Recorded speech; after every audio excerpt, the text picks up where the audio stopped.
Hey guys, welcome to Design Discord. I'm Fernando Mastrangelo. And I'm Melissa Gerasimov.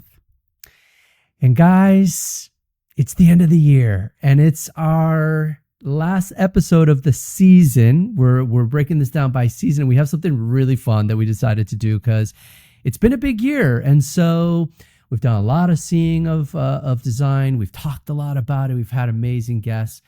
And so, Alyssa, why don't you tell them what we have planned for today? So today we have the first annual Design Discord Awards. We sat down, yay! Yay! Yeah. And we picked, I think, like 12 or 15 categories. I can't remember exactly.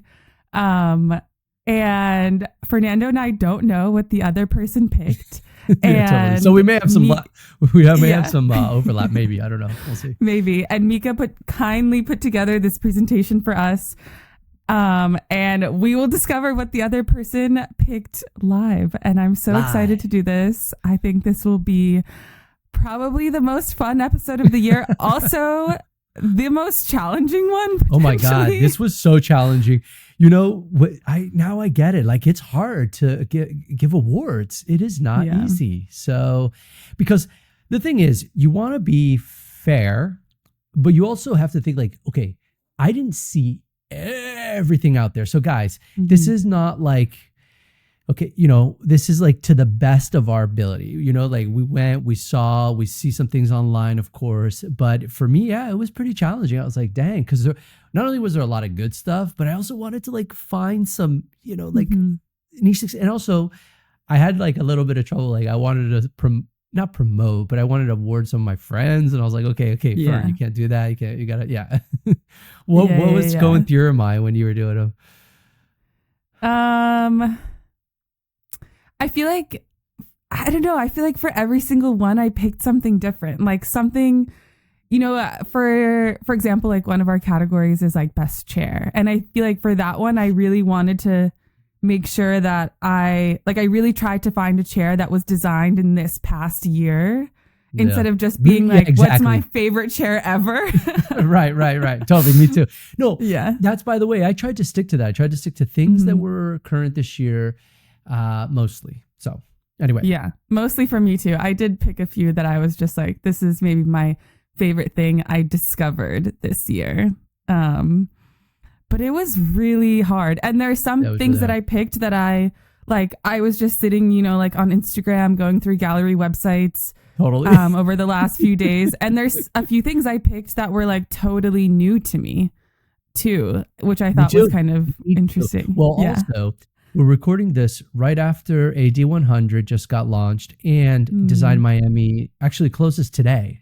So it's really interesting because some things popped up with Design Miami. So anyway, we can get into it, but this is going to be fun. So yeah, in some ways it's funny. Like obviously we talked about going to Design Miami and then, you know, I think for both of us work is just like so busy right now that we decided not to, but in some ways I do feel like we kind of missed out. I know. We kind of on a lot of things. Yeah. I know. The thing is, I know you're feeling the pressure right now. I'm feeling the pressure right now with what we have going on for 2026. So yes, I know guys, we should have been there, but it was also so clear to me, like seeing everything on social media at how different of a caliber Design Miami is from like what we've seen in terms of the like scenography of all of the booths, the like thoughtfulness behind them. That's right. Yeah, I feel like I'd never like paid that close attention to it in past years. Yeah. Well, before we say too much, let's just go ahead and jump into this because I think this will be discussed in this episode. Yeah. So. Okay. Also, I'll say that I think if you are listening on Spotify, we will actually upload the video version of this to Spotify because you can upload video files to Spotify. So if you're in Spotify, I actually did know that, but I was always like, oh, I wonder how you do. Awesome. Yeah. So I think we're going to make this because this is like super visual. Will be our first Spotify video. Very cool. Okay. Yeah. I mean, obviously it's on YouTube as well. So here we go. How many categories do we have here? 1, 2, 3, 4, 5, 6, 7, 8, 9, 10, 11, 12, 13, 14, 15 categories. 15 categories. The DD15, as we're going to call it. Anyway, all right. Okay, category number 1, best fair. Best fair. Do we count down? Do I just do it? And reveal. LA was so typical.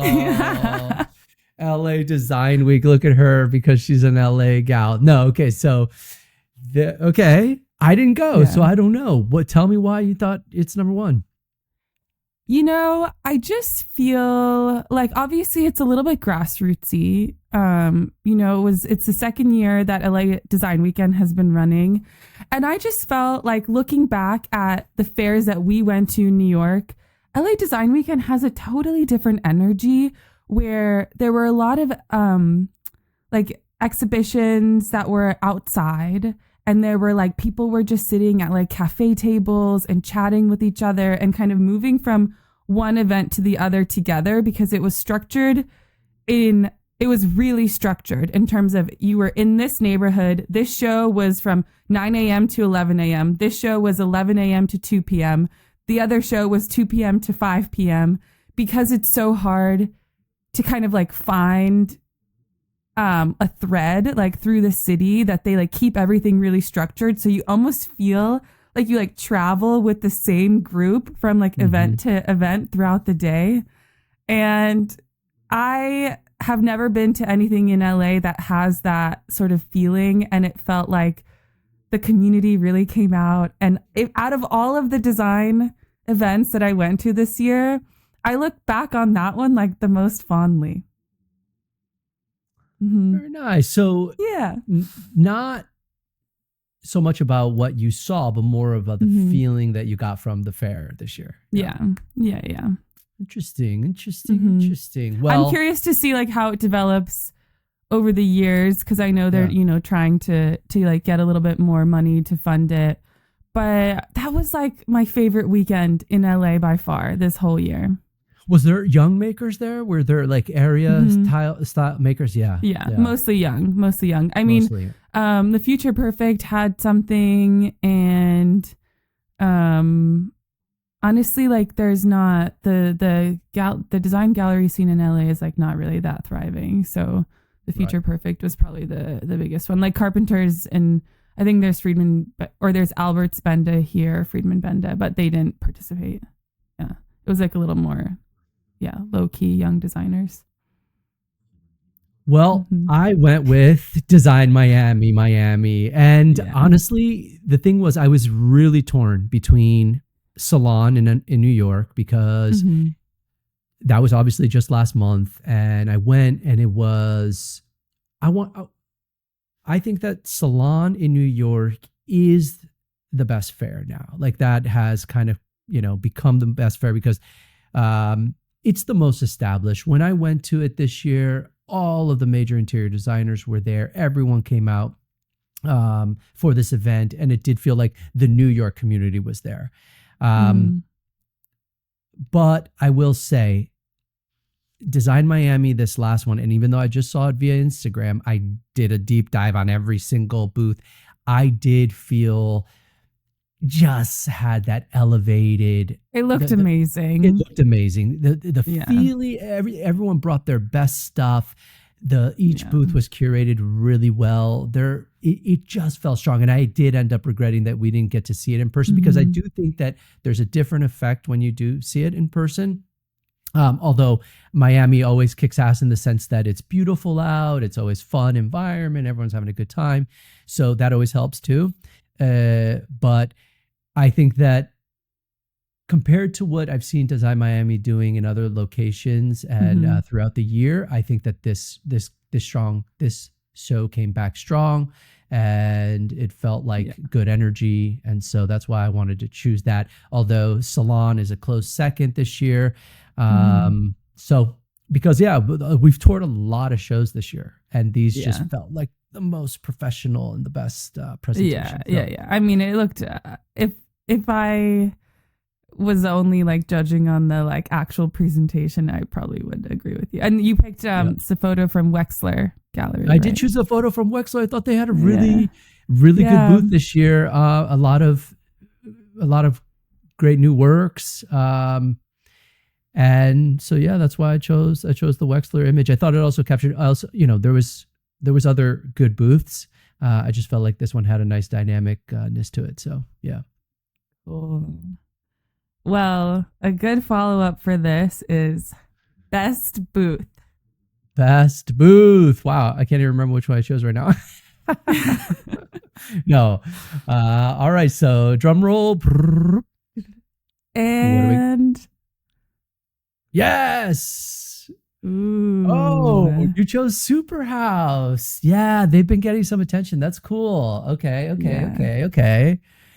Tell me why. Yeah, I feel like, I mean, I was, again, like, just to, from the last, to kind of like follow up on what we were just saying, all the booths at Design Miami I thought looked spectacular.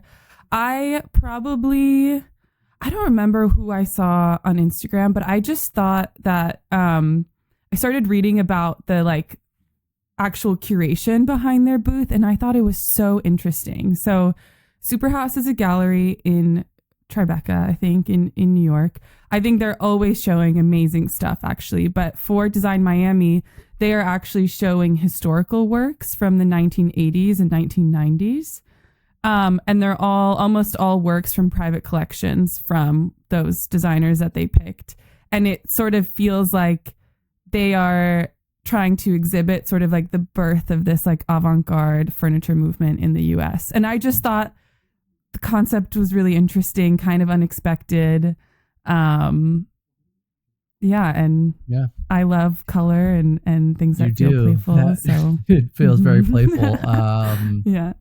Totally different than my pick. And I chose Gallery Fumi at Salon this year, just because it was the first booth as you entered the fair.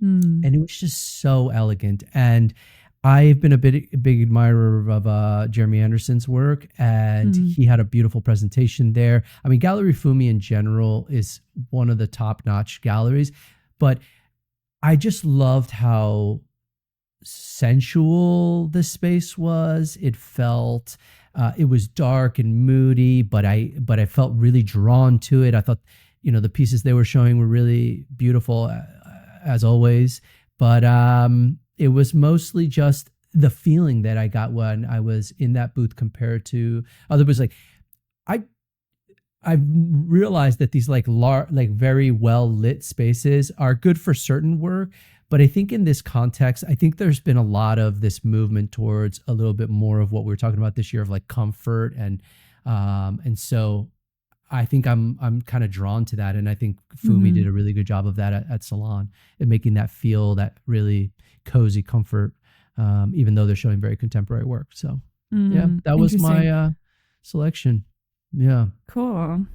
Yeah. Cool. Yeah. Very different, dude. We're like Superhouse and Gallery Fumi in these two photos. So I'm really curious to see like how our personal taste like comes out throughout this. Yeah, totally. Too. I know. Yeah. It's so interesting. That's cool. Okay. Next one. Best interior designer. Okay. All right. 2, 1. Whoa, I don't even know who yours is. So I kind of picked an architect more than interior designer, but I think, the two worlds overlap. So I picked Cutler Anderson Architects, and none of these projects are actually from 2025, but I discovered them this year. And so I thought it was a fair pick. Okay. I discovered them through an Architectural Digest YouTube video where they tour this house like in the top left. It's beautiful. And it is the most incredible, like nature driven architecture I have seen in a long time. And I think they're based in Washington State. That house is like somewhere in the Pacific Northwest.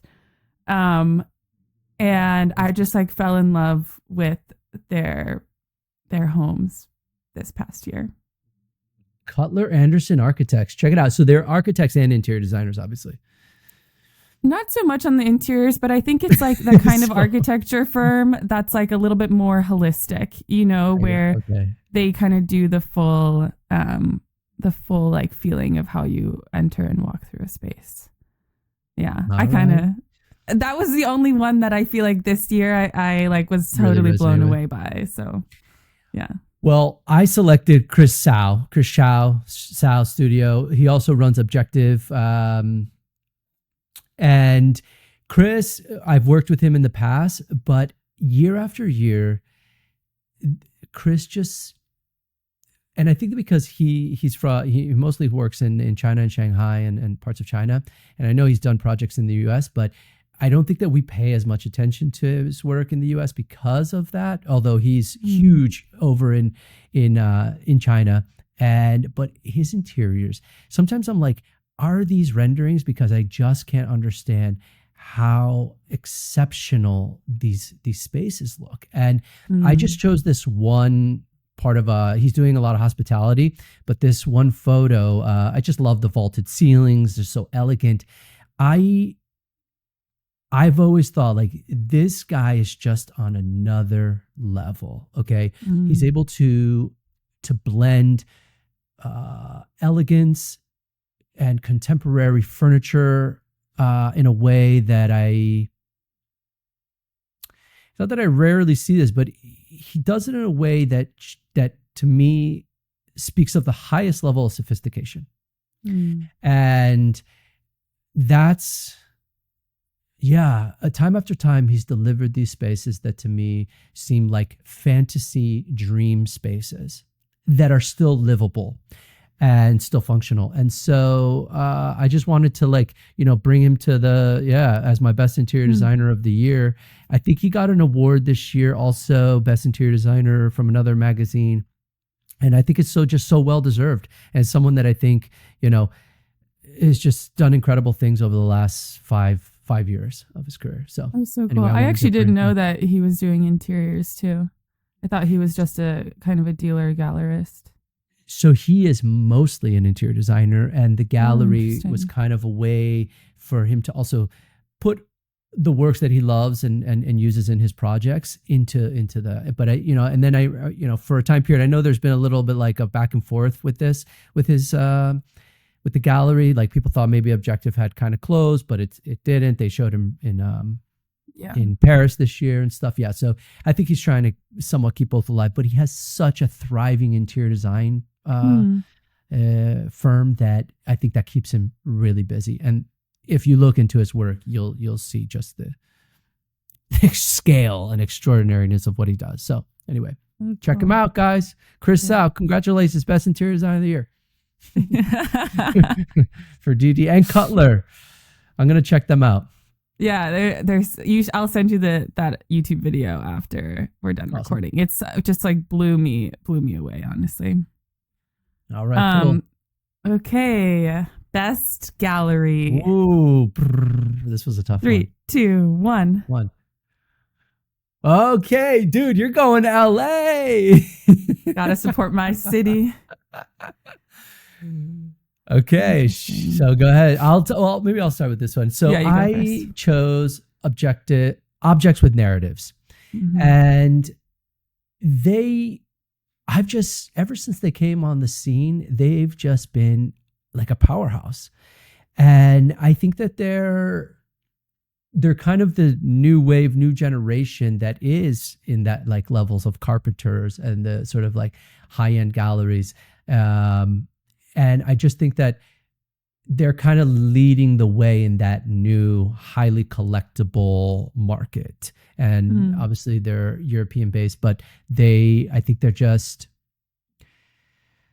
their presentations are beautiful. They did this recent exhibition with these like marble pillow pieces. I don't know if you saw those works. So they look like soft pillows, but essentially they're like large scale marbles that are like CNC carved to look like these very soft objects. And now that like that territory has been kind of explored in time, but if you saw the presentation, this just like leaves you kind of dumbfounded. It's just so beautiful. And so I just think it's a gallery to kind of keep your eye on in the next few years. I think they're going to start taking up more and more territory in terms of like, you know, the artists that they're showing and the stuff that they're doing. So keep an eye on this gallery, in my opinion. If you're not already. Do you know where are they based at? Are they in Belgium or? I think they're in Belgium. Yeah, I should know, but I think they're Belgium because that's pretty where. Cool. Well, I picked Marta Gallery, which is probably the only design gallery in LA, like really holding up the scene. They did like one really interesting project this year, actually, with an artist named Lily Clark. She's the one who did that water piece that we had at the Lyle show. And they did kind of like an offsite exhibition with her on a vineyard in Oregon, where I think they had like about a dozen large scale pieces of hers on the property of the vineyard. They also show Min Jae Kim here in LA. Love this like little car. So the other two photos here are of Min Jae's exhibition with them this year. And I loved this kind of like car on wheels situation. And I know that they have some amazing shows coming up this year. And I really, I really admire that they're like putting in so much work to just like keep younger design alive here in LA. Yeah, I've kept my eye on them as well. And and honestly, they did come to mind. But because I haven't been to any of the shows in person, not that I've been to Objects with Narratives either, but I guess they just have a stronger presence on Instagram than maybe Marta does. But I agree with you. When I saw Marta kind of coming to attention, to getting kind of attention in the design industry, I was thinking, like, this is really interesting for LA because you don't typically see this type of approach in LA. Not at all. Not at all. There's nothing comparable to it at all. No, there's not. And because they're very interested, like they feel like an art gallery to me that are really not even like a collectible design gallery. It's like they are an art gallery that show art furniture or art that deals with furniture ideas. Yeah. They're very much in that blurred space, leaning more on the art side. Yeah, I think a gallery like this can really maybe start to open up the doors for the art market people to kind of pay attention to, and I think March is kind of leading that a bit in that sense. Yeah, totally. That's cool. Yeah, that's a good choice. It definitely went through my mind. So yeah, that's cool. Yeah, and definitely, Objects with Narratives are from Belgium. So Brussels. Okay, cool. And which also kind of makes sense. I don't know, it's a place where there is a lot of wealthy people that have, I believe. Do you know what the fun fact about Belgium is? So when I did that panel at Collectible this year, I was on the panel with a guy who runs I always forget the name of his space, but he's the one who was showing Dee Wing's work. Oh yeah, that guy. What's his name? I always forget the name. But anyway, when we were on the panel, he said something. Someone asked him the question of like, "Oh, how was it to like open a new gallery he's in Antwerp, I think." And he was like, "Well, in Belgium, it's not as hard as other places because Belgium has the highest number of collectors per capita, like of anywhere in the world." Yeah.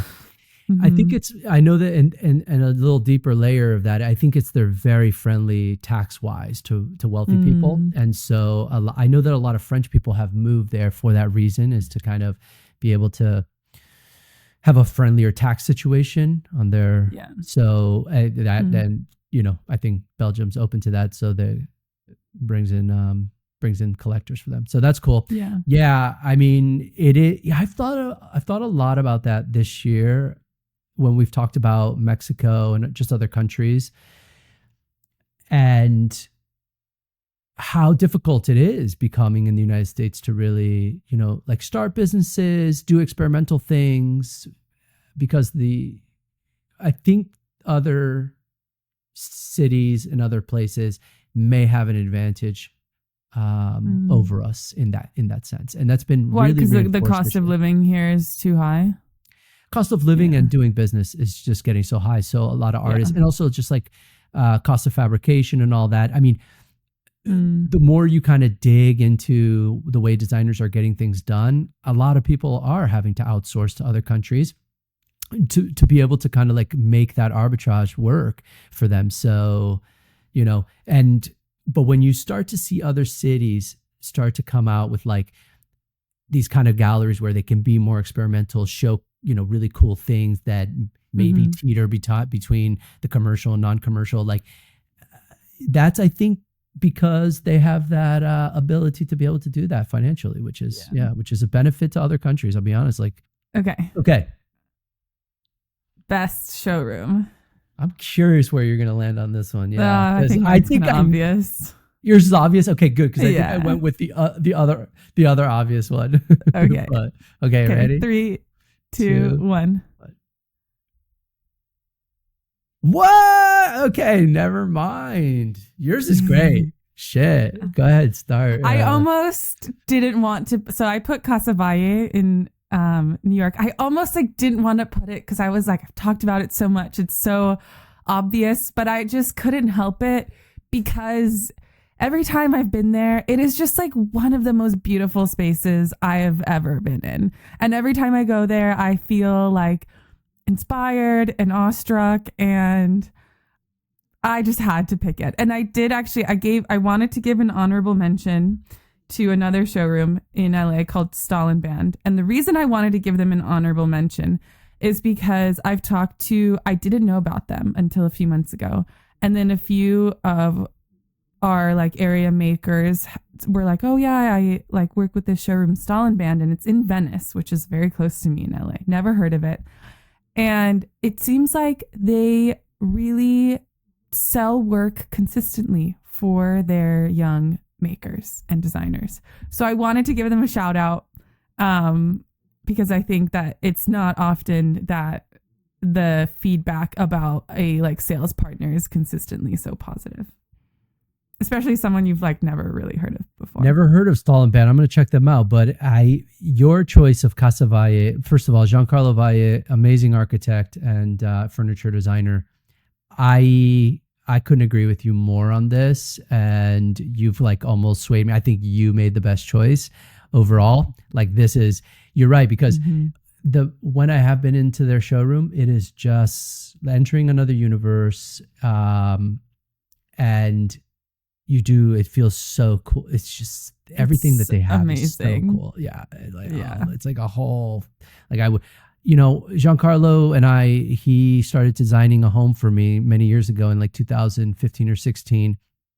And it got too expensive for me to actually be able to build, but I just saw him as kind of a visionary architect because his stuff is amazing. We still have the plans for it, so maybe someday I'll be able to actually build this place. And but that was before he was doing furniture, and of course now that's like a huge part of the whole business. And this year, I believe him and his wife joined forces, and so now Jane and Giancarlo are kind of. That's why I think they changed it to Casa Valle from Studio Giancarlo Valle to Casa Valle. So that was cool. Yeah, they're brilliant. So now I feel like my choice is not as good, but I still stand behind that they are an incredible showroom. And I'm going to make the distinction of why I don't think they're a gallery. But Studio 27, a lot of you have probably heard of them or seen them on Instagram.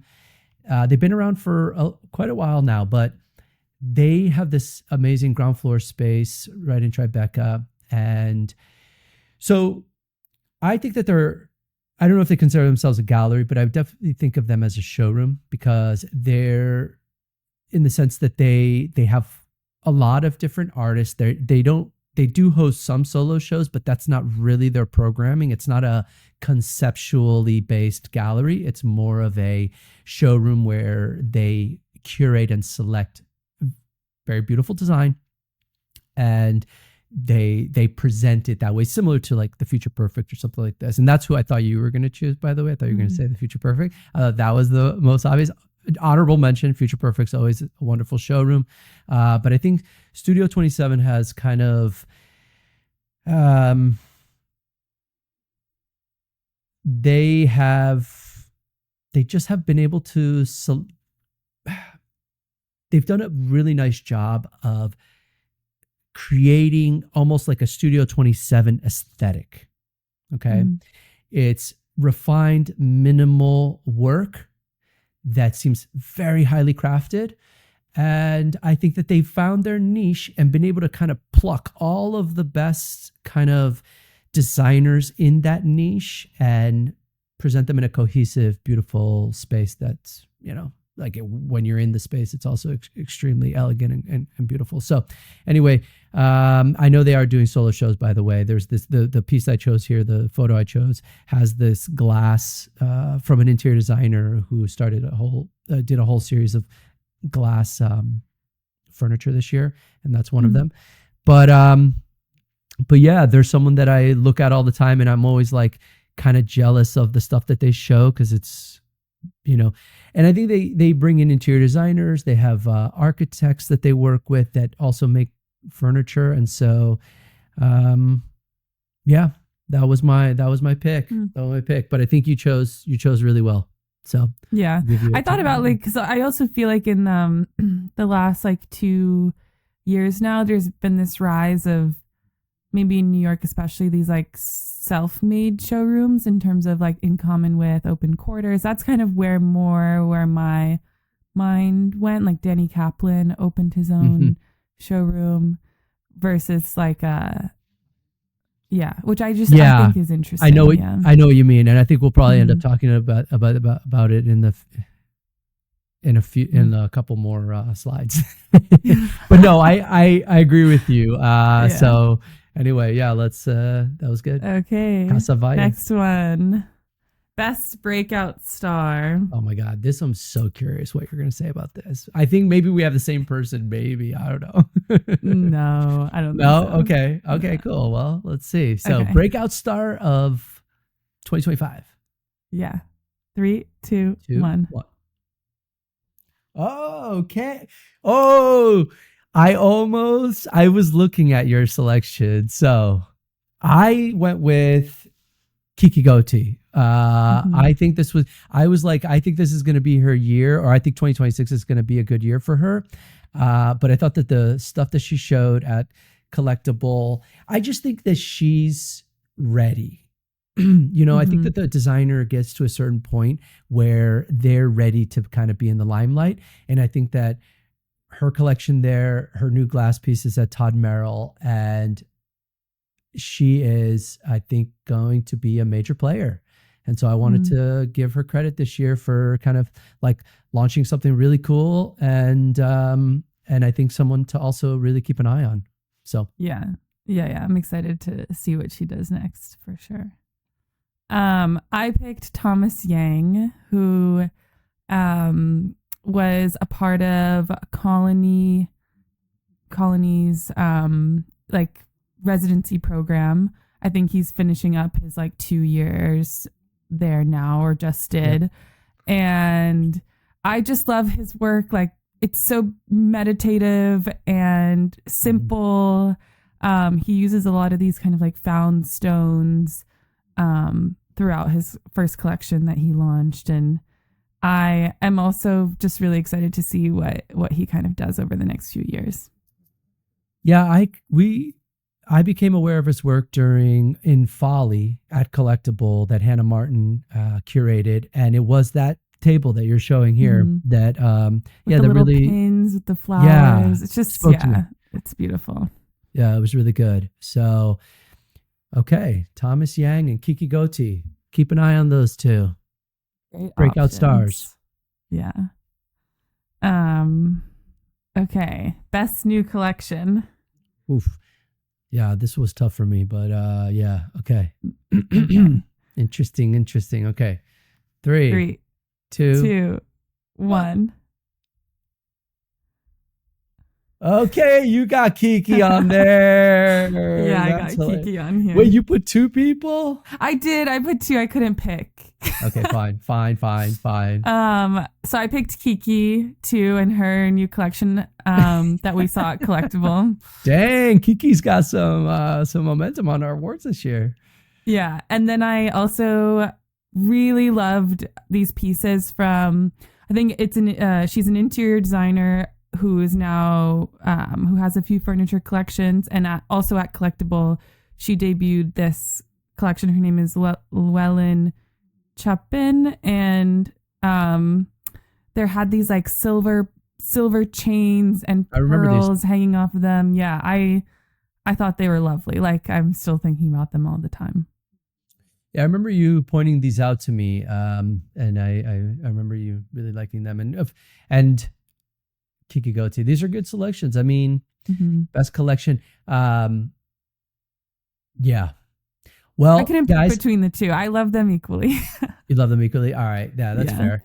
I chose Luke Mullaney this year. And although the collection that he presented, and I'm calling it a collection because there was a significant amount of work that he did for this show at Mark Strauss Gallery, a traditional fine art gallery where he was paired with it was a 2-person show. He was paired with another artist, and you can see the other artist's works on the walls, but Luke made a bunch of new pieces for this. And so whenever there's a lot of woodworkers out there, okay, but I think that Luke he's bringing something strangely fresh to it, because his work feels like a very mature artist who's been making this stuff for a long time. It's like his language is so uniquely his, and it's playful but sophisticated. Like, it's still elevated work for being just kind of like woodworking. And I think that he's kind of a star in the making, and he's already gotten he's got a lot of press this year, and he's shown at Design Miami, actually with Chris Sau. And I think he did the show in Paris with Chris this year as well. But I wanted to bring attention to this because I don't think a lot of people may have seen this show because it was at Mark Strauss. But I think if you see his work all together at a fair, as a solo show or something like that, I think it would be pretty impactful. And that rocking chair he made this year actually was amazing. Isn't that so cool? That was one of my favorite pieces of the year. I forgot about it until now. Yeah, exactly. Yeah, that rocking chair was super cool. Yeah, I would really, if you guys are online, just go ahead, jump online, and check out this show at Mark Strauss, Luke Mullaney. It's really cool. He did several pieces. Did that fireplace in the background there. Which is kind of like a crazy. It's kind of a crazy thing to do. You're like, what are you doing? You're making a fire. And he is like a traditionally trained woodworker, carpenter, so it's interesting to have him. When I visited his studio a few times, and he's just like angle grinding and using his intuition to like bring the pieces to life. It's pretty cool. Yeah, he's an interesting character. He's also a skater, so I think that skater culture brings a whole kind of different mentality to things, and I think that is reflected in some of his work. So anyway, Luke Mullaney, best collection of the year. Yeah. Okay. Most innovative use of materials. I think I nailed this one. I think I know what you have. I think you kind of I don't think you do. I don't think you. Oh, I know who you think I did. No, we can talk about that in a second. Okay, let's go. My choice is kind of obvious. Okay. Ready? Okay.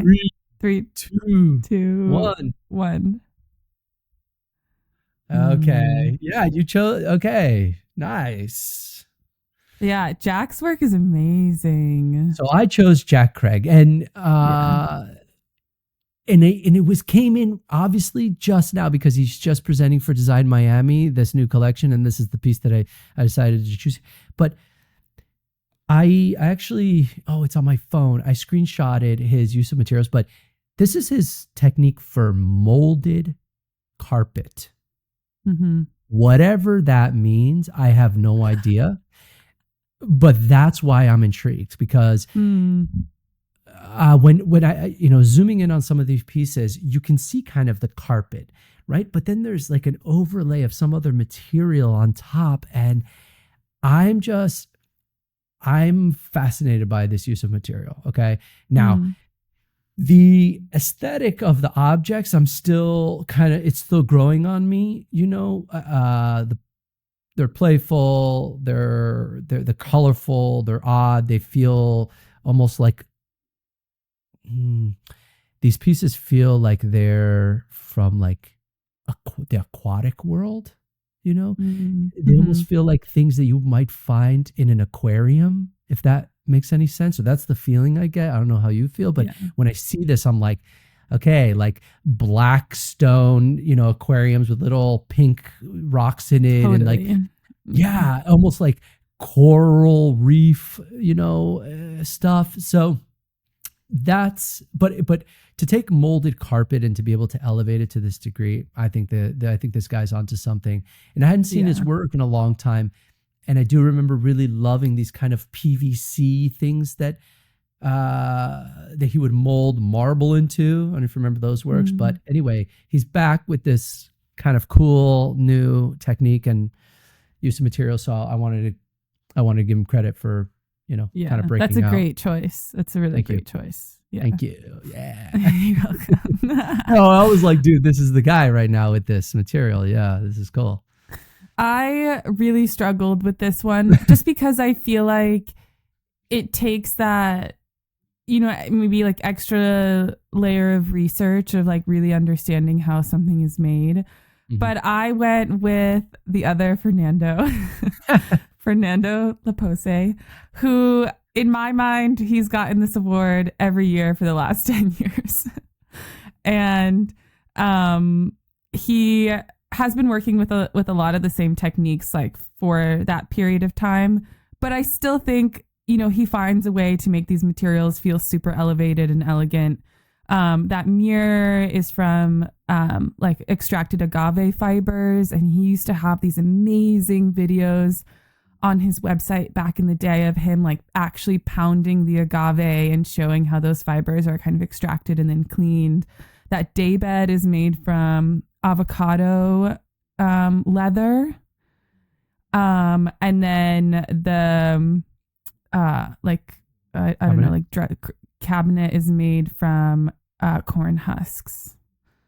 Yeah, cool. No, and I just think like his work has always been amazing in my eyes. Yeah, no, he's definitely a crowd favorite. I mean, he's an amazing designer, doing great things, and also using a lot of the Mexican heritage, like the craft of Mexico, to produce these pieces. And so, it actually, in a weird way, he's someone that does come to mind when working in Mexico with these craftsmen and being able to kind of bring that to your work, where I think in the US you don't have that same opportunity. Yeah, totally. That's cool. Yeah, good choice. Listen, classic, good choice. Yeah, classic. Next year I'm going to struggle with that one. Someone better. Yeah, someone's got to do some innovative stuff with materials. But yes. This is also an interesting category because it's a category that's up my alley, obviously. Like I've been using kind of exotic materials my whole career, and it's something that I keep an eye out for all the time, and I think in design, it is hard to innovate when it comes to materials, because actually based on that Think Lab report that we got, right? And one of the most important things to interior designers is durability, right? Like craft and durability. And so I think a lot of times people lean on the more traditional materials because of that. That we know that bronze will last forever, wood's gonna last a long time, and so I think a lot of people kind of fall into those categories. Totally. I mean, it's also unpredictable. Like, who knows how an avocado leather daybed ages? Exactly.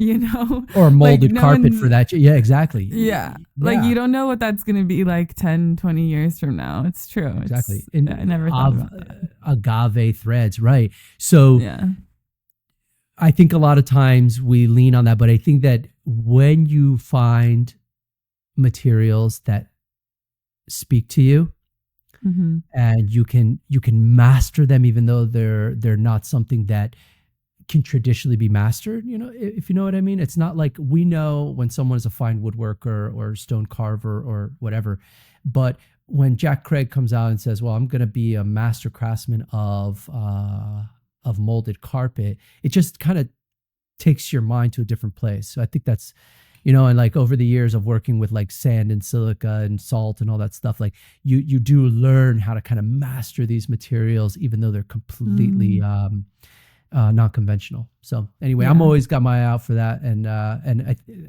in some future slides, I'll talk a little bit more about it too.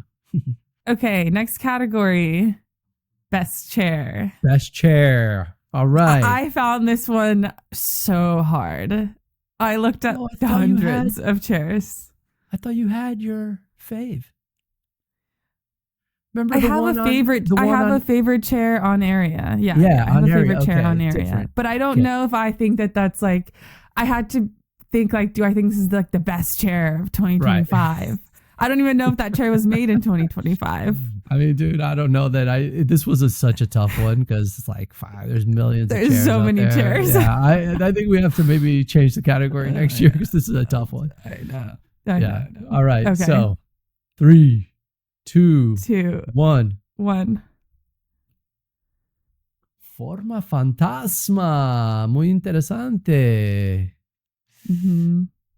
Luke Mulaney showing up twice for you. Hey, man, I don't know. The thing is that, this was part of, I think that this chair was in that collection. And so, but also, do you remember seeing this chair at the show that Kiki helped put together during Design Week? Oh, yeah. It was in that show in Greenpoint.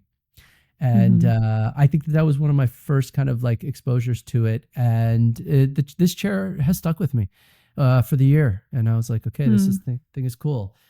So yeah, another Luke Mulaney. I could have gotten more original. There was one other one that I was considering. Which one? Well, the thing is, it comes up in another slide. Later. So I'll leave that one out. But I actually love your choice. This is a cool chair. Forma Fantasma is a classic. They're a great designers. They're great designers. Yeah, I feel like I don't know. I wanted to try to find. It's such a crazy thing to try to find the best chair because there's even like there was a part of me of like, what did like the big companies release out of? I was like, what is like the best chair of the entire year? I don't know what the answer to that question is, but I feel like I kind of wanted to pick like a little bit of a more mature studio for this, like something that I felt was going to be maybe like would maybe hold on to like some historical relevancy in a few decades. So I picked this chair from Forma Fantasma. It was in there in an exhibition they did with Friedman Benda in New York earlier this year. And it has a lot of historical references from like Frank Lloyd Wright and the Shakers. And I don't know, it feels elevated, but like from an older period of time. And I think it's lovely. I love it. Yeah, it's a great piece. I hadn't actually seen this piece ever. So, and I thought that the show that they did at Friedman was lamps, but okay. Maybe that piece was in there. Yeah. Yeah. All right, cool. Yeah, chairs. They've got hard, like a similar 90-degree, totally. Actually, they could be next to each other. Back of Luke's, there's like you can open the chair and you can like hide things in the back of the chair. It's really cool. Yeah. And I guess it was a little bit like I could have, now that I had him on best collection, best chair. But you know what? I'll give Luke a little love. Yeah, he deserves it. Okay, next one. Best lighting. I have something amazing for this. Oh, dude. I mean, I have the best person right now, but so we'll see. We'll see. Okay. Let's see. 3, 2, Two, 1. one. Whoa. Hot wire extensions from Switzerland. Yeah. Whoa. You have very different aesthetic than I do. I chose Jeremy Anderson. Yeah. Jeremy Anderson's such a great one. Good. Okay, so tell me about hot wire extensions. I have no idea who this duo is, or hot wire. I think extensions. we had a piece from them in the Lyle show too. It was that basket. Remember that like white basket? They have this like interesting process. They're called hot wire extensions because they make these like wire armatures that then they put into these vats of sand and nylon powder, and then they heat the wire, and the wire, I'm assuming, like melts the nylon and binds all of the material together. And it has a super interesting like haptic quality. But I was actually just looking on their website maybe like 2 weeks ago. And I saw that they did this project for a church in a town called Thurn in Switzerland that I think like the project was done in sometime this summer. And I have never seen a church with this kind of contemporary lighting. Yeah, that's like true. I think that this is like my favorite. They do all kinds of different furniture, but in terms of like a singular like lighting project that I have seen this year, I just think it's amazing. And like now I'm like, I need to go to Thurn to see this church. Yeah, no, you're right. I looking at that installation in there, that is cool. I love when you smash very contemporary stuff with the old world. Yeah. I love that combination. Like, that's who cool. allowed for this to happen? You know? Yeah, exactly. Yeah, who made that call, right? They were like, let's get these guys to do our lighting. Yeah, it's cool. That's a good decision. Well, I chose Jeremy Anderson because his work has just been this year all over my feed. And, you know, he's originally co-founder of Apparatus, but over the last few years, he's started his own practice. And really, I did not know, but he came out of nowhere really to start making these ceramic pieces. And in this, what I would consider just very, very unique language to himself, like talking a little bit about materials and stuff like earlier. I think that when you find a language like this that's so just you, I think that just immediately kind of separates you from the crowd. Like if you're using more conventional materials to make your work, right, you're always going to be kind of placed into certain categories, right? So certain lighting companies that, you know, they use glass, metal, brass, blah, blah. Okay. But when you all of a sudden make up new forms, new language like this, like Jeremy is with these little kind of dangling things and this pinstriping that he does, I think all of a sudden it's like, boom, that's that guy. That's this person's language, and that's their, and then almost like no one else can touch them. No one else in the industry can kind of touch this when you're able to do what I think Jeremy is doing, which is really create a language that's completely unto himself and dominate it, and then kind of like create extensions that he's doing furniture pieces in this language. And so I spoke to him earlier this year, and I told him I think your stuff is really amazing, and I love it. And it's also things I would love to have and live with. And so that always, whenever I'm drawn to like buy or live with something, it reminds me almost like a combination of it's gonna sound funny, like in the plants in the Avatar movie, like that one where the lights are on. Okay, a combination of that, like sort of hyper rainforest organic shapes combined with like these table lamps are almost like a reinvention of like an older type of table lamp, you know, where those like glass, there were like the glass shades with like the beads hanging off of them. Like Tiffany's shades, kind of. Are you thinking of that, or no? I don't know, but I like my grandma has one. Yeah, totally. My mom, just like that frosted. Oh my glass God, you know with, which one? Like a little bit like remember the lamp on Christmas Story with the leg lamp that had the frills. It's got a 1920s almost feel. Yes. Yeah. It's cool. Yeah, with the little like that other ceramic that almost looks like a little skirt. Yes, or something, like that second layer. Yeah, it's cool. Anyway, I think he's, and obviously he's having a lot of success through Gallery Fumi, and that was part of the reason why I also loved that booth so much, was because of Jeremy's work being shown in it. So, yeah, he's cool. lighting guy for this year. Okay, next one, best side table. This one was also hard. Very hard. Because there's millions of bajillions. And I had to go with what I just had a gut reaction to the one that I saw, and I saw it in person. It just kept drawing my eye. And I was like, damn, why am I so fascinated by this dang side table? So anyway, let's see. Can't wait to see what he chose. 3, 2, 1. Okay, whoa. Yours is really interesting. Quirky, dude. You have a very quirky sense of stuff. All right, so for you guys who are just listening, she chose a side table by Realm, and I chose a side table by Aaron Sullivan. That's very cool. Mine? Yes. Thank you. Dude, it's wild piece, and I've never seen anything like that. Me either. And I thought it looks like a creature from it's an alligator. It's alligator skins, right? Wrapped around. So I think that the way they made it was like took actual alligator skin and they wrapped it around this drum formation, and then they molded, and then they cast it in bronze. And this is by the way, shout out to Wexler. I saw it at the Wexler booth at Salon this year.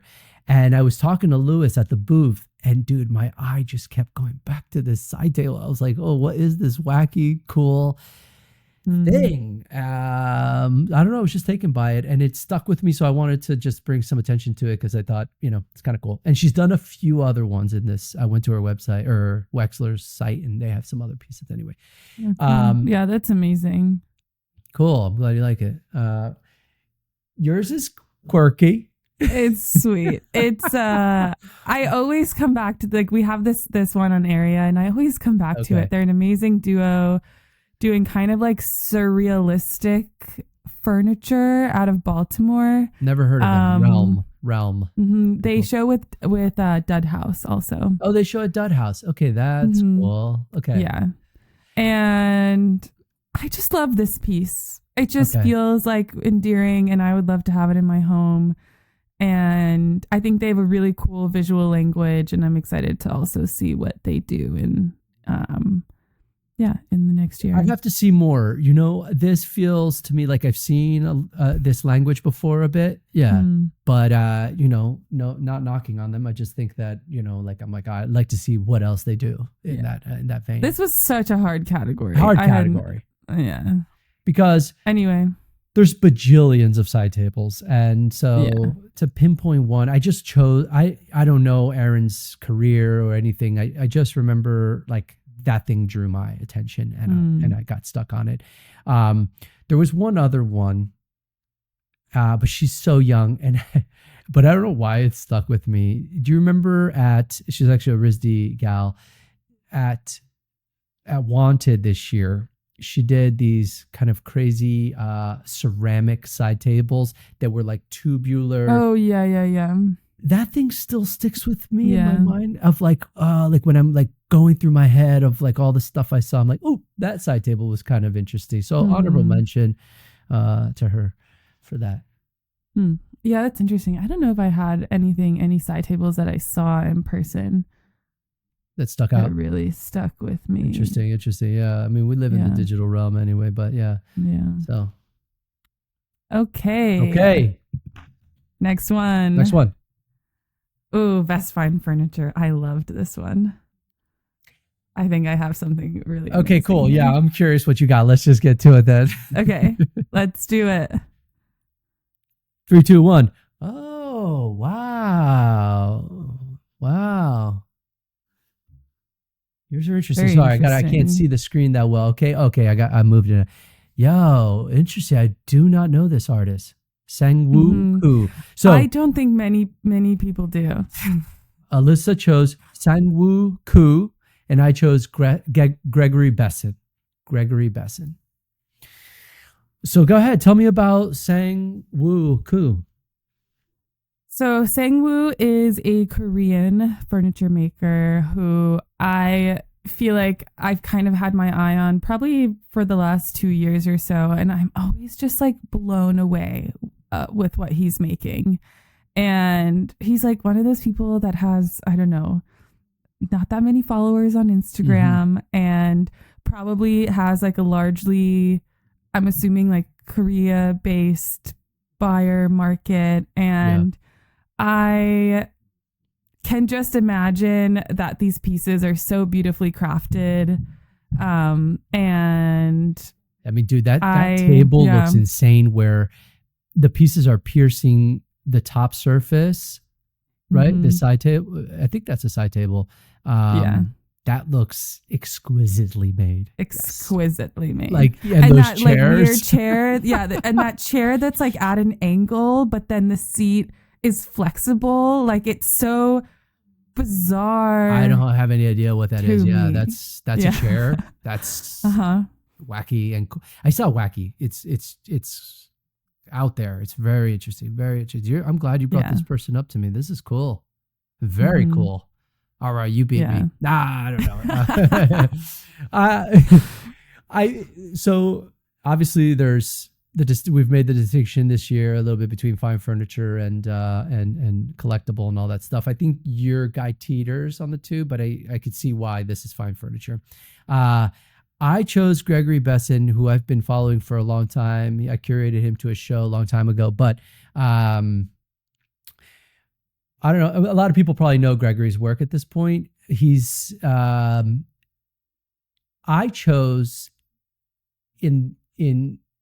I chose based on if I were buying fine furniture, right? Like stuff for my home that I didn't want to go to like CB2 or RH or one of those.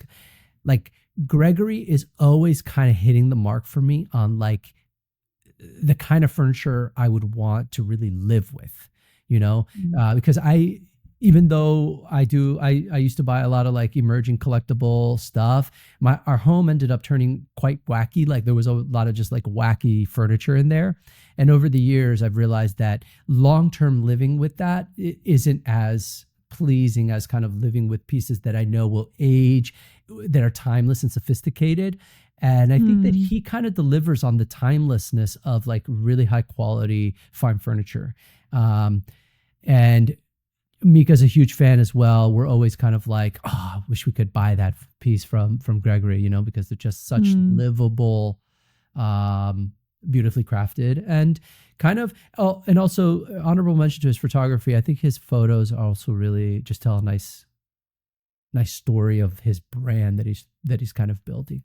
And he's extremely prolific. He's got a lot of work. And I'm just so, anyway, finely crafted, highly, nicely done. He's got such elegance. Yeah. So. Yeah. Do you know Gregory's work? Mm-hmm. Yeah, of course. Okay, cool. Yeah. All right. Okay. So. Next category. Best ceramic furniture. Guys. So Fernando, why do we have this very specific category? Dude. Our first episode ever, we talked about the $45 mug, which we were going to do a category just as a throwback, but we didn't end up doing it, which I thought would have been fun. But dude, Alyssa is the biggest fan of ceramics in general. She's gotten me, and you are, dude, you are. You're like, even though I don't think you like realize it, but you're like you are. I don't think I'm ceramics. that into ceramics. What the heck? Are you kidding me? Yes, you are. So we've also chosen this category because over the years, I'm going to tell the cynical version of this story. Tell it. It's not a cynical. I don't know if it's cynical, but I'm sorry if I'm offending anyone with this. But I think that ceramics for a long time, they, were really based on, pottery and selling, mugs and plates and, things of this nature. And then all of a sudden, you started to slowly see people who started to make furniture out of ceramics, right? And I always reference Annie Lee Parker because it goes back to her to me, kind of the genesis of some of it coming into acclaim, you could say, or coming into, as a trend in the industry. And so over the years, I think that a lot of ceramicists have said, well, I'm going to dip my toes into this. I mean, Jeremy is using ceramics to make lamps, obviously. Okay. So he's crushing it in that sense. But I think that it's now almost needs its own category because so many people have started to make ceramic furniture. And that I think it's almost like its own category at this point. I don't know how you feel about that, but like I think that it's like almost like in the category of like stone and metal and marble. For and now sure. It's like, Yeah. Which I don't think was the case like 10 years ago or longer, 10, 15 years ago. So yeah, it's pretty interesting. It's interesting too, because obviously it's not always the most forgiving material, but it's cheap. Yeah, true.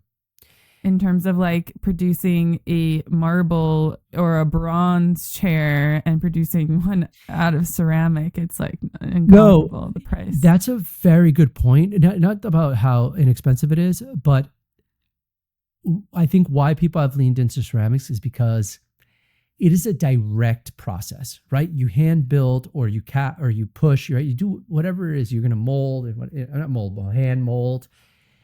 And then you fire and your product is ready. All these other processes, they take they're a little bit more layered, right? It's not as direct sometimes. I mean, you can directly like chisel wood or whatever, but if you're going to like cast bronze, forget it. You got mold making, you got wax to deal with, you got a lot of other stuff to deal with. Here, people are able to go direct, fire, glaze, let's go. You're good. That's cool. That's optimal. That's efficient. So that's, I think, also why I think we're seeing a lot of ceramic furniture. Yeah. I think it's also forgiving in terms of like if you are hand building something, it doesn't have to have the same, if it's wood furniture, it has to have perfect joinery and the perfect finish.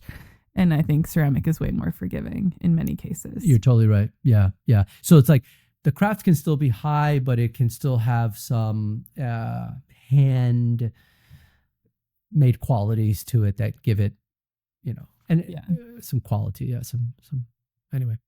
So what's interesting, I went on like a whole journey yesterday. Okay. I looked at the people that I know well that are in this category, and I just didn't know if any of it like really was like, this is the best thing that I've seen this year. Okay. So I actually picked something totally new, like something that I found yesterday that I found very unusual. So I don't know that much about it, but I'm excited to show you. All right, sweet. 3, 2, 1. Whoa. Yeah, you're right. I've never seen you. Okay, so we got to tell people, for people who are just listening, we got, go ahead. How do you pronounce Robert Marinelli. I think there's one too many L's in there, but this was from a show with Ago Projects in Mexico. And I chose Floris Wubin, a European designer. I think is also in Antwerp. Maybe not, but so maybe no. But great choice. Great choice. Floris is the guy. Yeah, he's the guy. I mean, dude, he's the guy making ceramic furniture right now. I think like that guy is killing it. No, so that dining table we saw at the Future Perfect. Yeah, it was killer. Beautiful. yeah, but he's been doing it for a while now, and I think the coffee table that I'm showing here is like that thing is pretty darn cool, man. Like, yours is very interesting. I'm interested in this. Like, I'm interested in learning more about it. Yeah. I don't know. I again, like, I have to say I don't know that much about it. I think Robert Marinelli I might be wrong about this. I think I saw on his website that he is an architect or an interior designer that did this collection. He's had a few furniture collections. And I actually have a hard time understanding the full materiality of this collection because this here is stone. Okay. Yeah, that makes sense. And this material here, I couldn't tell if all of this was ceramic or only, I know that for sure these like figurines are ceramic.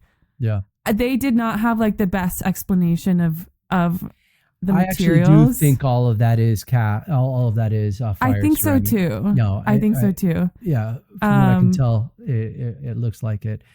Robert and I thought Marinelli. Interesting. I thought it was very interesting. Like I thought, I don't have the best picture here, but of like the intersection between the stone and the ceramic on those tables was beautiful.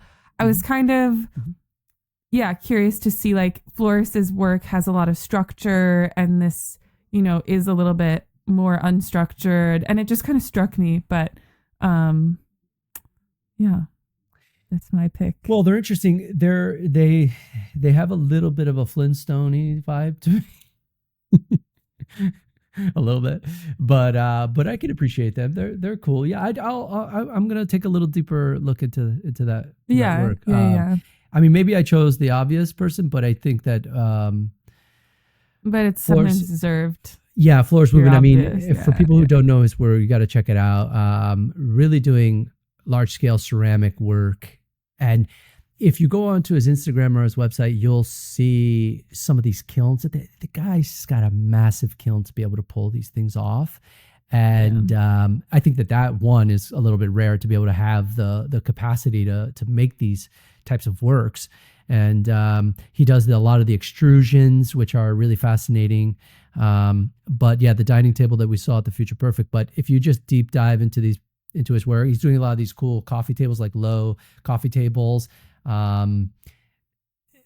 They're also pieces that I would just love to own or to live with, I think. And yeah, I love the scale. I just really love the scale of his work. And they feel like hard to make pieces. Like you got to be a real craftsman to be able to pull these things off. The failure rate, if you don't know what you're doing. Yeah, totally. The failure rate of something at this scale is interesting. So yeah, congrats to Flores. He's crushing it. Yeah, I love his work. Okay. I'm glad we chose different people for everything. This is cool. Okay. Yeah, me too. Okay, best collectible design. Boom. 3, 2, 1. Whoa, Cami Staros and Nick Missile. I chose Nick Missile. I chose ceramic. You see what I mean? Wow, that's wild. I don't know Cami's work. That thing is wild. This is handmade. Wild. Yeah. I saw her work first on Instagram, and she was also a part of, I guess maybe this was last year, like 2024 now, or was it this year? The R & Company American Design. The Triennial? Yeah. Cool. She had a piece in there. Gotcha. And I just think it's so intriguing, kind of this like historical, obviously a lot of historical references, but they're like wobbly and almost melting. And it's very intriguing to me. Yeah, no, they're cool. That piece reminds me a bit of Robert Lazzarini, famous artist that did that he wobbles everything. Like also a little bit of Richard DuPont, two very famous artists that take Photoshoppy kind of look, and makes it into real life. But I think that's a good choice. I mean, I'd have to see more because a vase. I thought you were going to do furniture, but if you want to call this collectible design, that's cool. No, you're right. Design doesn't have to be furniture. You're right. I take it back. You're right. Totally. She was the first person that kind of came to mind for me for this category. Okay. And I just honestly I didn't think of someone that was like, that I felt was like true collectible that like surpassed her for me this year. Good choice, Cammie. I'm going to check you out. Okay, so my boy Nick, I've talked to him. I've talked a lot about him this year on the pod. Former assistant of mine, and but look, at the end of the day, when I'm realizing through this exercise of having to choose people, I've realized that like maybe my scope of what I like is really small, like, you know what I mean? And so then I kind of hyper focus on the people that I really like. And I don't know why that is, but I mean, and maybe everyone's kind of like that, you know, but I found through this exercise that I look at his work and I'm constantly intrigued. Like I get to see this piece at the Wexler booth at Salon for the first time.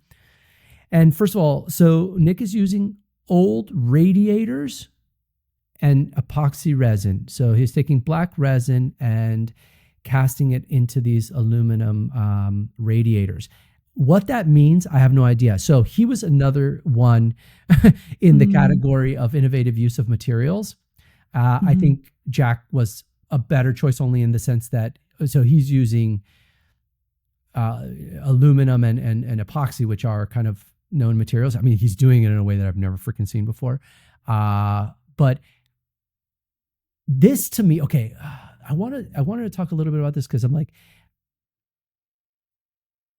when you're doing something this out there, like these pieces are wild. Okay. When you see them in real life, they're innovative in their use of materials, their execution, their craft. Like this is extremely highly crafted.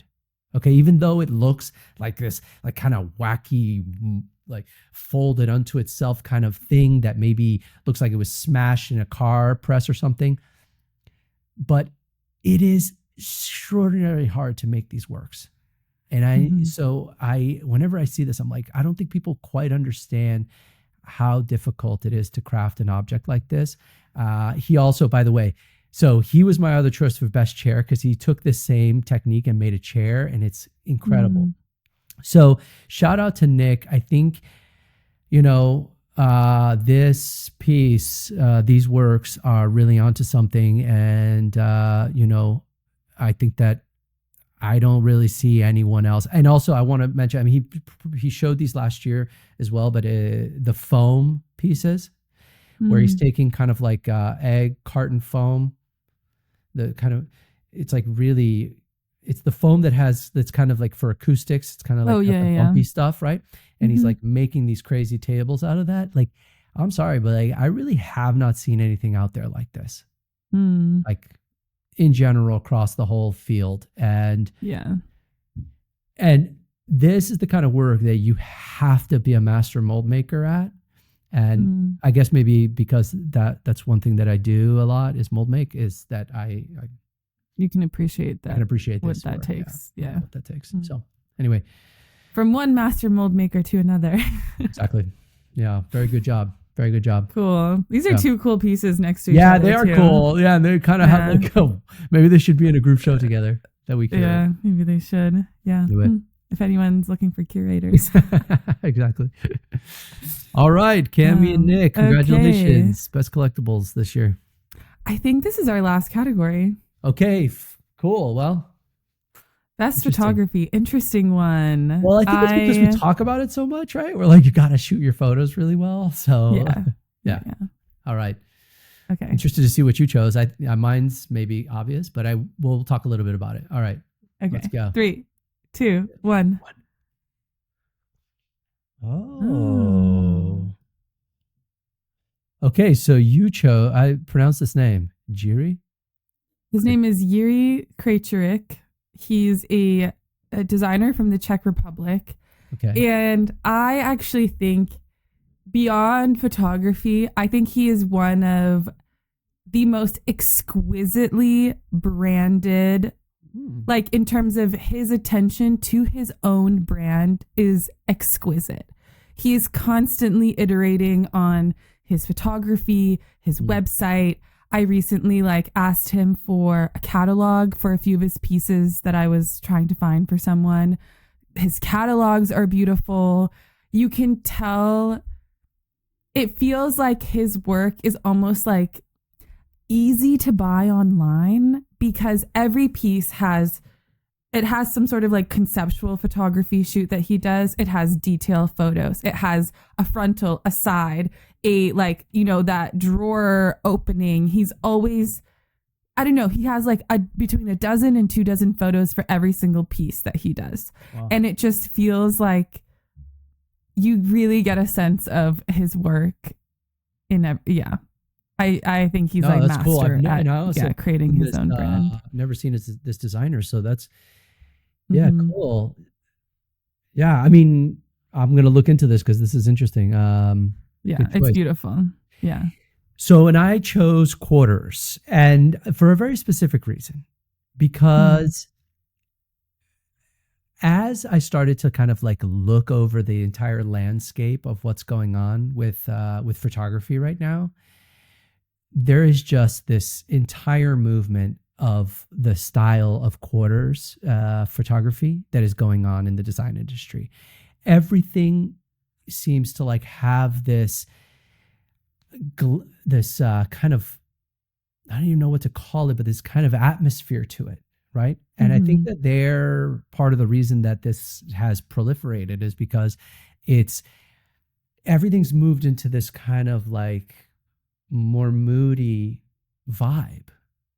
And it's I don't even know what to call that. It almost looks like a glaze, like a if they're putting some sort of glaze over the lighting situation, but it has this kind of sepia tone that's almost coming back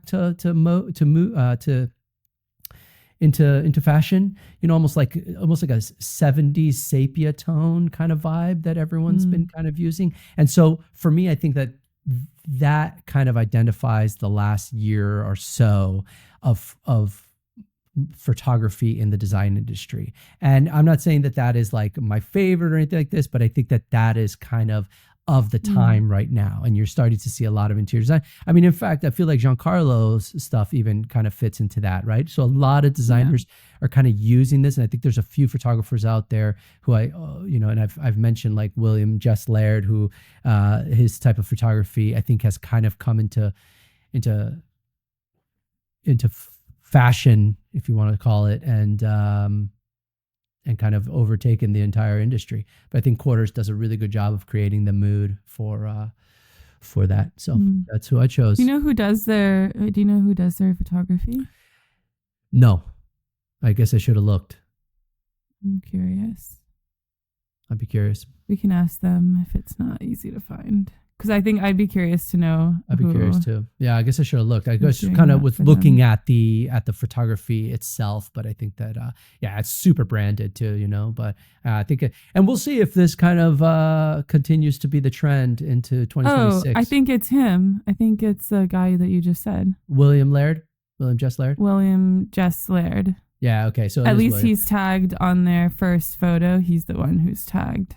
Okay. So yeah. So. Yes. And then it's styling by Colin King kind of vibe. I think the two have kind of a symbiotic relationship there, but it's kind of in that energy. Yeah. So William, I think, has kind of been the photographer of the moment and kind of started to capture the essence of where the design industry is, or how the design industry is presenting themselves nowadays. Yeah. So yeah. So here you go. There was I didn't know that it was him, but that's him. Yeah. Seems like it. Yeah. Yep. Awesome. Okay. Cool. All right. So let's.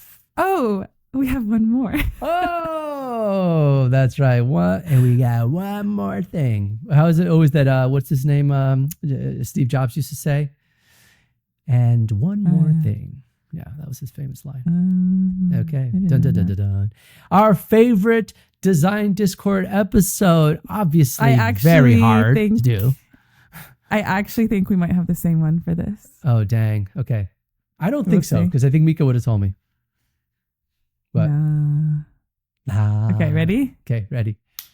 3, 2, 1. Not the same. Not the same. Not the same. Cool. All right. Tell them which one. You know what? I did love that conversation we had. That was very meaningful. That one that I cried on, basically. Yeah. I loved that conversation. Just even like outside of the podcast, just as a like between me and you conversation. The one about creativity.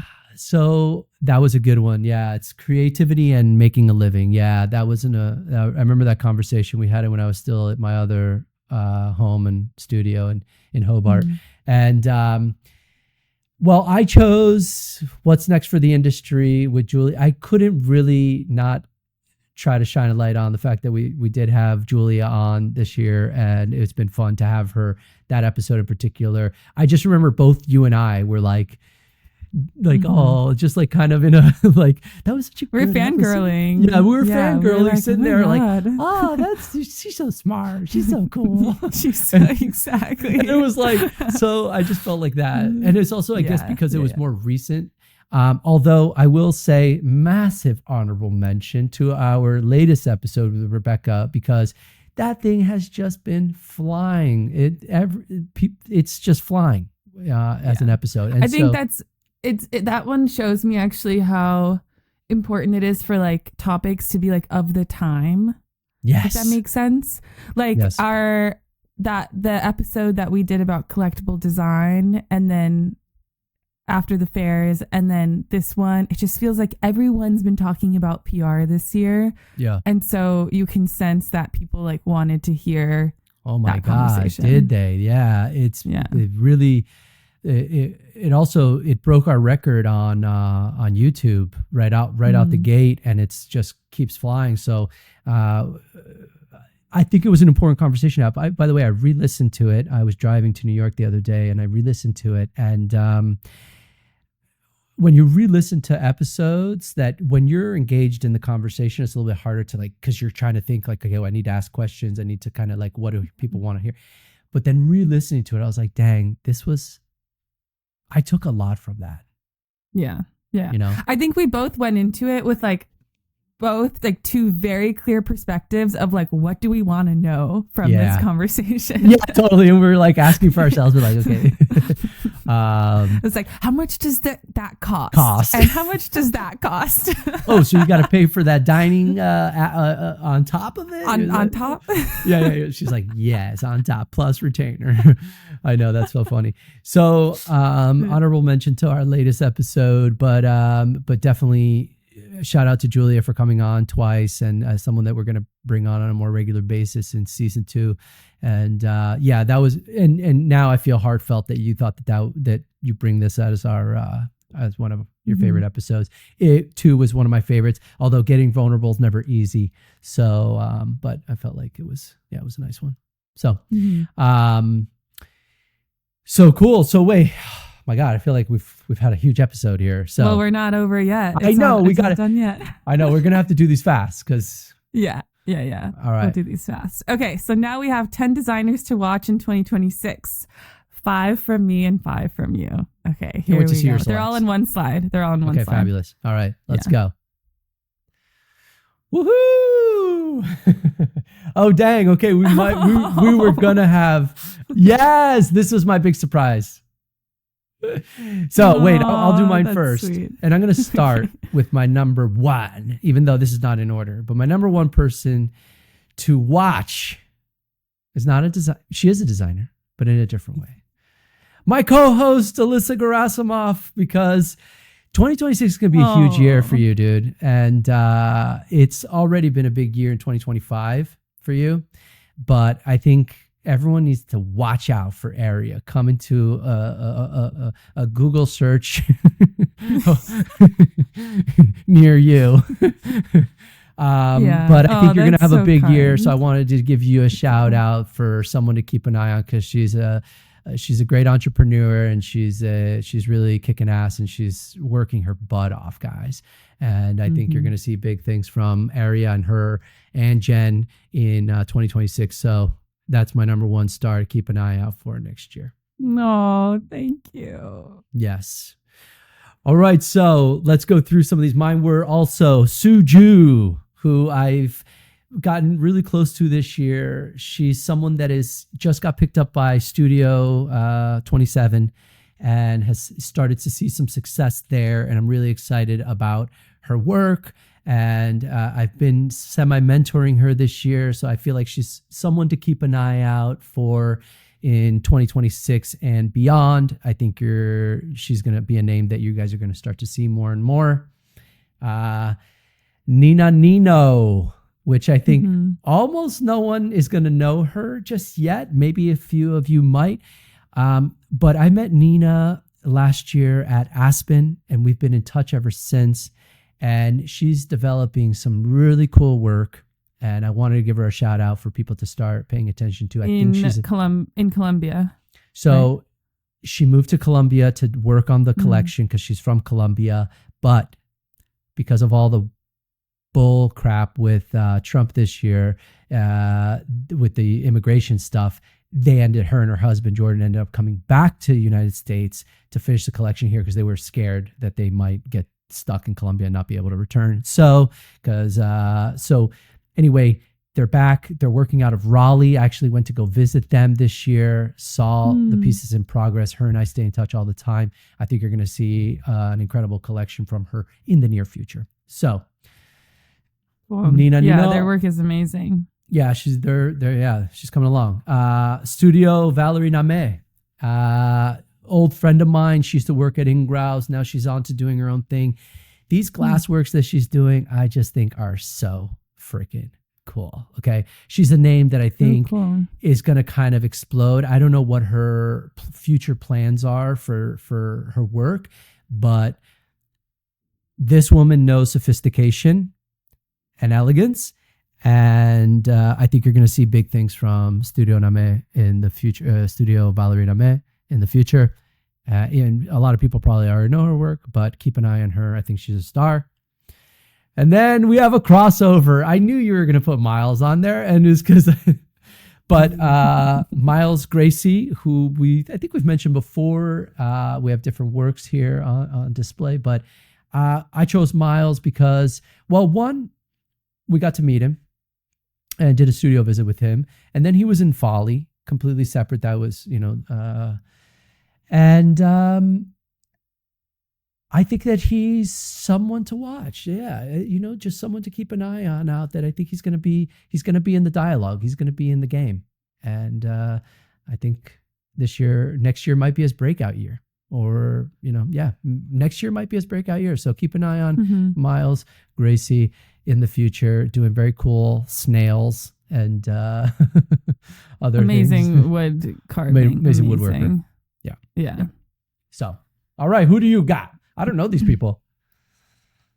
Okay, so first I have Lado Lomitashvili. Lomitashvili. He is a Georgian designer from the country of Georgia. And he's released a whole bunch of new work this year. He also was in the Lyle show, which is like so not intentional that I like pick people from the Lyle show, but I guess it's like people that have been on my radar. He did the chess set, and now he released this leather dining chair and some like tabletop accessories out of metal, and also beautiful photography, beautiful craftsmanship.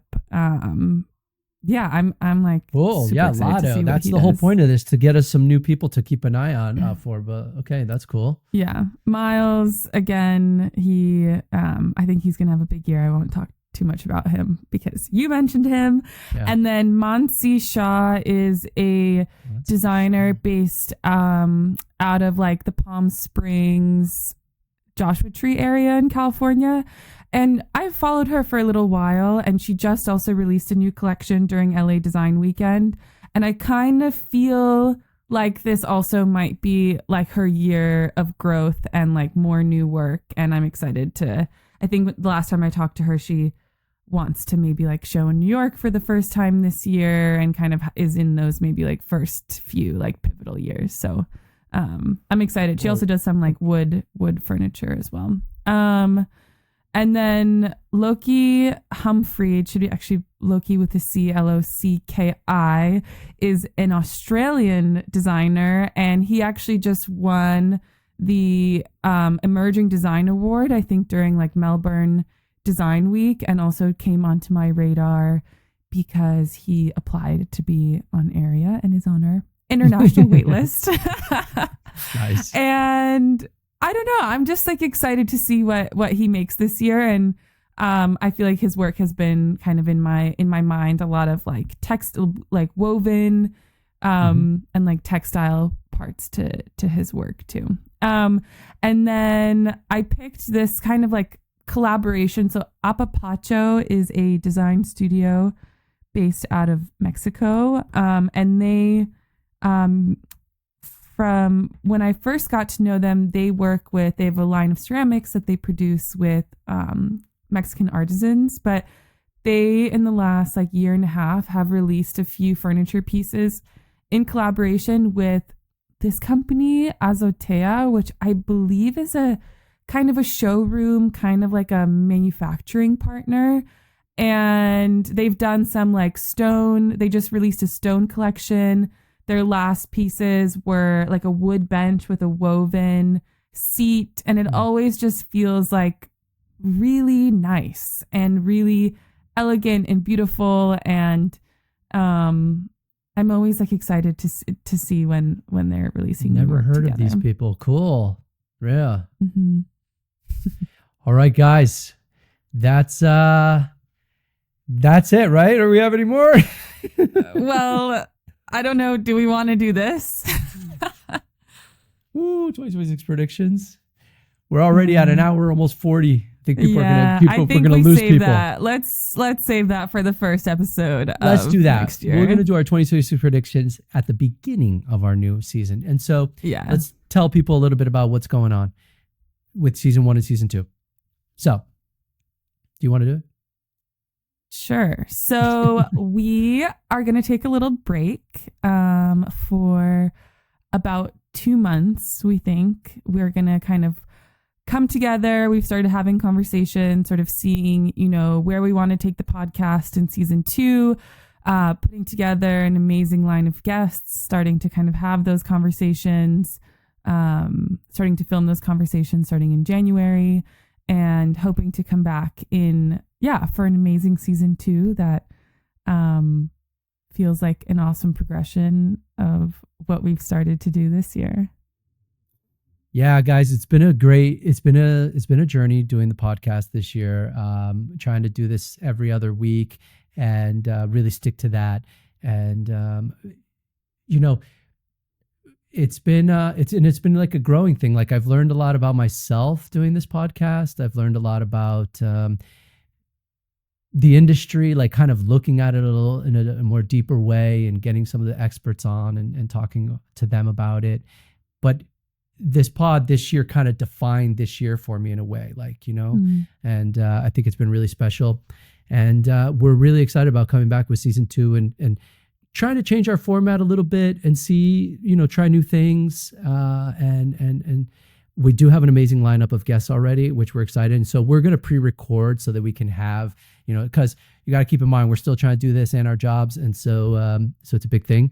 And Alyssa is getting pretty swamped now that Area is launched. And so we've got to give her some space to do both of those things. And as I get ready for my solo show next year, which is going to be the largest solo show I've done in my life.